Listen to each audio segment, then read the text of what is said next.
Hello everyone, কেমন আছো সবাই? আশা করছি সকলেই খুব ভালো আছো। তো আজ আমি তোমাদের সাথে শেয়ার করব আমার 2 জুনের একটা ব্রাইডের গল্প।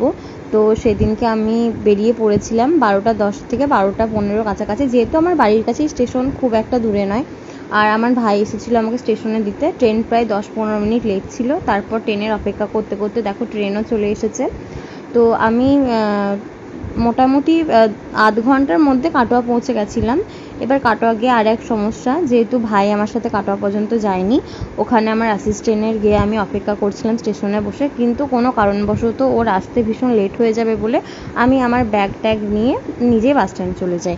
তারপর দেখো বাস স্ট্যান্ডে গিয়ে 1 ঘন্টা বসে থাকার পর আমরা বাস পেয়ে যাই। আর আমরা বাস পেয়ে ডাইরেক্ট চলে যাই আমাদের লোকেশানে। সেদিন আমাদের লোকেশান ছিল কড়ুইকৈথুনের পাশে একটা ছোট্ট গ্রামে।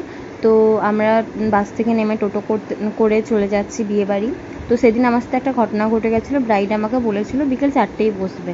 তো ব্রাইডের গিয়ে দেখছি কোনো রসম হয়নি, যেহেতু 2 ভাই বোনের একসাথে বিয়ে ছিল বলে অনেকটাই লেট হয়ে গেছিলো।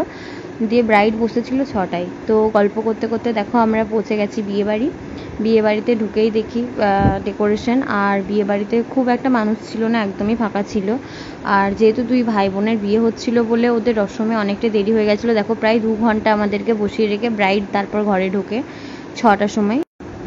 অবশেষে অপেক্ষা করতে করতে চলে এসেছে আমাদের ব্রাইড। তো আমি জিজ্ঞাসা করে নেবো আমাদের ব্রাইডের কেমন লুক চাই। আমি জিজ্ঞাসা করার পর ব্রাইড আমাকে বলছে, দিদি আমার কিন্তু ভীষণ ঘাম হয়, কিন্তু ওয়াটারপ্রুফের জন্য আমাকে বুক করেনি। আমি বললাম যে ঘাম হয় তাহলে তুমি ওয়াটারপ্রুফ বুক করতে পারতে। তা বলছে দিদি আমার জানা ছিল না, কিন্তু আমাকে সেটা যদি জানাতো তাহলে আমি সাজেস্ট করতাম যে তুমি ওয়াটারপ্রুফ মেকআপটা করো, কিন্তু সেরকমভাবে আমাদের মধ্যে কোনো কথা হয়নি। তো যাই হোক, অ্যাডজাস্ট করতে করতে এই হচ্ছে আমাদের ব্রাইডাল ফাইনাল লুক। আর ব্রাইডকে কেমন লাগছে জানিও। খুব কষ্ট করে সেদিন মেকআপটা করেছিলাম, বারবার কারেন্ট চলে যাচ্ছিল। আর এমনিতে ঘামও হচ্ছিল, আর ঘাম হলে জানোই যে মেকআপ করতে ভীষণ অসুবিধা হয়। তো আমরা জেনে নেবো আমাদের ব্রাইডের কেমন লাগলো আমার কাছে সেজে। বলো কেমন লাগলো?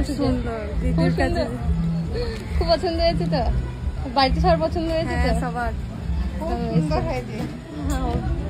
ঠিক আছে, আবার পরে যদি দেখা হয় আবার হবে। হ্যাঁ আবার হবে দেখা। ঠিক আছে।